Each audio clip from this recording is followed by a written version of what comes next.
Bob Finan from the News Herald.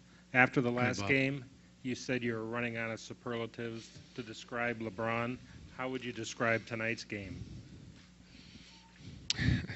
Unbelievable. Just unbelievable. I've never seen a stat line like that in a playoff game or many other games, to be honest with you.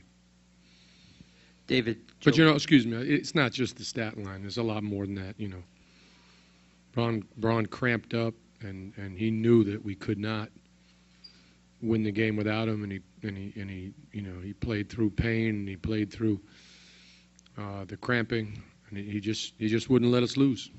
Just would not let us lose. Amazing. David over here, Joe Varden, Cleveland.com. Sure. I was going to ask what LeBron's injuries were. It looked like they were working on his knee throughout the game. I saw in overtime, it was like 4 minutes left, he had motioned to you to come out, and then he stayed back in. Were you... Yeah, it was tough for him to convince me to keep him on the floor. It really was. That was right. Yeah. I sort of said, okay. But can you tell us at any length what it is that he's battling injury-wise? I don't know yet, Joe. You know, I do know that he smiled in the locker room, and that's a good sign. David, Kenny Road of WHBC. So many ebbs and flows, twists and turns in this game. The slow start, LeBron started 0 for 10, and then the numbers. Can you imagine if he started quickly, what we would have seen out here tonight? Holy smokes. Or he was setting us up for it. I don't know. Could be like Kyrie earlier this year, right? Right. As far as turning it around, what do you think got him going, and what do you think turned it around for you guys tonight? You know, we didn't stop playing. Honestly, in the first quarter, we just couldn't get the ball to go down. We had a lot of shots on the rim. You know, we didn't turn it over a whole lot. We weren't making a whole lot of mistakes. Just couldn't make shots. And we stayed with it. You know, we kept playing the way that we wanted to play. I thought Atlanta put up a great fight tonight. You know, got to give them credit for what they did on the floor and how they competed. And, you know, even more credit to our guys, the way they hung in and just refused to lose. David, what was the explanation on why Dellavedova was given a technical on the mix-up with Horford there? I didn't get a real specific explanation, to be honest with you. I'll be interested to hear about it or read about it, whatever. I don't know. I didn't see that, to tell you the truth, but I'll have to look at it again, too.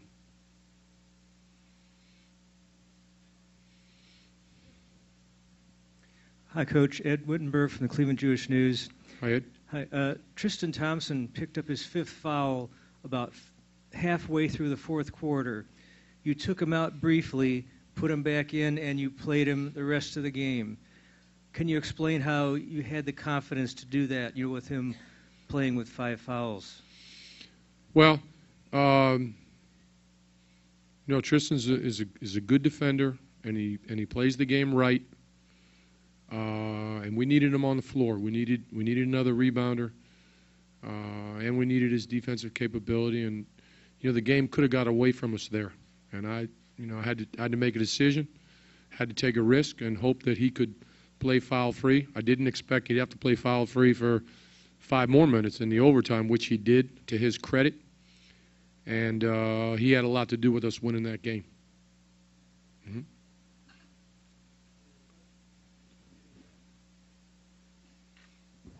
David Kenny Road at WHBC.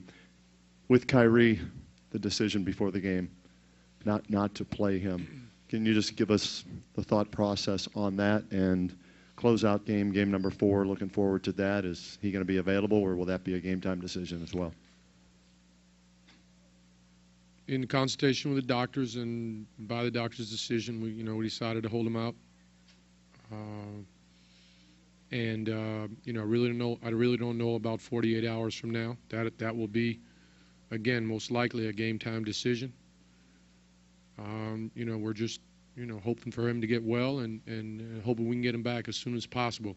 If I may say, you know, the other guys are stepping up, and the other guys are giving everything they have to make up for Kev not playing, for Kyrie not playing, with no excuses and no quit. They're just hanging in there and doing everything they can to help the Cavs win, and that's great to see. That's what a team does. David down here in front. Ray Jaski, ESPN 990. Ray? The rotation down to only 7 guys, really. I mean, Sean just played a couple of minutes, and heavy minutes at that, way up in the 40s like it was tonight because of the overtime. Can you see, Kyrie notwithstanding, an increased rotation come Tuesday, or is it just gutted out time, and these are the guys you got to go with? I'm sorry, I missed the part about Kyrie again, the second part. I'm saying Kyrie notwithstanding, taking him out of the mix because whether or not he comes back on Tuesday. The other guys, would you increase the rotation beyond what you have, or do you think this is the 7, 8 guys you can go to war with, plus Well, Kyrie? First of all, we can go to war with everybody, but we played the game to win it, and I rotated the players as I saw fit for us to win it. And if that's what it takes, that's what we'll do. That's what we'll do. And if it means we got to do something else, or I got to do something else, then I'll do that too. Because everybody's going to be ready to play, and everybody's going to be ready to step in. We are having our difficulties in terms of missing guys and missing minutes, and we're just trying to figure out how to play it.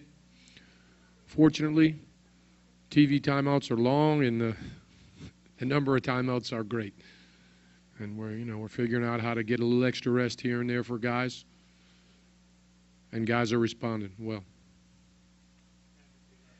Chris Parker, Cleveland Scene, on your left. Coach, you're talking about mixing and matching. One of the things that seemed like is that you had some other people bringing the ball up other than Delly and LeBron at times. Could you speak to that? And also, JR's incredible rebounding during this game. Yeah. Well, I thought we did offensively pretty much what we wanted to do, and we did share the ball handling duties some, partly because of what we wanted to run on offense, and partly just to, avoid fatigue or over fatigue. J.R. Smith played a great game.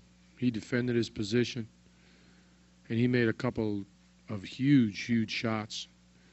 And 10 rebounds for a 2-guard. That's pretty impressive, and it just seemed like every one of them was important, really important. And he was engaged, and he stuck his nose in there to help us out in the gray areas of the game, and did once again just a great job. JR been great since day one, as I've told you, Chris, and he's consistent. He keeps giving it to us. David, Terry Polito, playing dealer to your over here. Hi, Terry. What are you learning about this team as it goes through the playoffs with the different things happening? Makes me think of John Wayne's True Grit, to be honest with you, Terry. Guys they're gritty. They're not going to give in to anything. And that's to their credit. It's to our players' credit. Cavaliers got a lot of heartful guys, and that's a good thing.